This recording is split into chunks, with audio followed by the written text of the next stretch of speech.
మీరు daily bike నడిపితే ఈ చిన్న మిస్టేక్ చేస్తే ఫ్యూచర్ లో ఎప్పటికీ మీ చెవుల్లో ఒక సౌండ్ ని వినాల్సి వస్తుంది. ఒక్కసారి ఇమాజిన్ చేయండి, నైట్ పడుకోవడానికి వెళ్ళారు, రూమ్ మొత్తం సైలెంట్ గా ఉంది, మీ చెవులో మాత్రం ఈ అని కంటిన్యూస్ గా ఒక రింగింగ్ సౌండ్ వస్తుంది. దాన్ని మీరు ఆపలేరు. ఈ కండిషన్ ని టినేటస్ అని అంటారు. ఒక్కసారి ఈ టినేటస్ వస్తే కంప్లీట్ క్యూర్ అనేది చాలా కేసెస్ లో లేదు. కొంతమందికి సిమ్టమ్ మేనేజ్ చేసుకోవచ్చు, కొంతమందికి లైఫ్ లాంగ్ ఈ సిచ్యువేషన్ ని క్యారీ చేయాల్సి వస్తుంది. చాలా మంది బైకర్స్ కి టినేటస్ వచ్చే రిస్క్ ఉంది. ఎందుకంటే మనము లాంగ్ రైడ్స్ లో విండ్ నాయిస్ కి అండ్ ఇంజన్ నాయిస్ కి ఎక్స్పోజ్ అవుతాం. మనం హెల్మెట్ వాడుతున్నాం అంటే కంప్లీట్లీ మనం ప్రొటెక్టెడ్ అని అనుకుంటారు, కానీ రియాలిటీ ఏంటంటే హై స్పీడ్స్ లో హెల్మెట్ లోపల విండ్ నాయిస్ చాలా ఎక్కువ వస్తుంది. స్పెషల్లీ హైవేస్ లో మీరు 100+ క్రూజ్ చేస్తున్నప్పుడు విండ్ టర్బులెన్స్ వల్ల ఇయర్ మీద చాలా స్ట్రెస్ అయితే ఉంటది. దీని వల్ల ప్రాబ్లం ఏమైతుంది అంటే స్లోలీ మీ ఇయర్ డ్యామేజ్ అవ్వచ్చు. ఇమీడియట్ గా జరగకపోయినా తర్వాత చిన్నగా మీకు సిమ్టమ్స్ అనేది తెలుస్తుంది. మరి దీని నుంచి ఎట్లా ప్రొటెక్ట్ చేసుకోవాలి అంటే చిన్న ఇది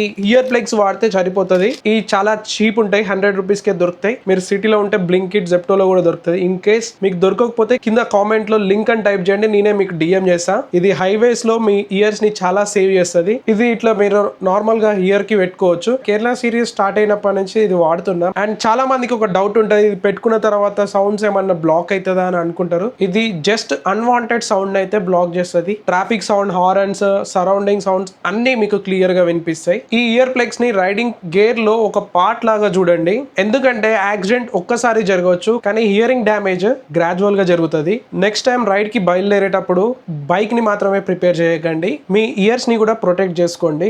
మంచి రైడర్ స్పీడ్ మాత్రమే కాదు, సేఫ్టీని కూడా కేర్ చేసేవాడే మంచి రైడర్. మీరు లాంగ్ రైడ్స్ లో ఈ ఇయర్ ప్లగ్స్ వాడితే మీ ఎక్స్పీరియన్స్ ఎట్లుందో కింద కామెంట్ లో రాయండి.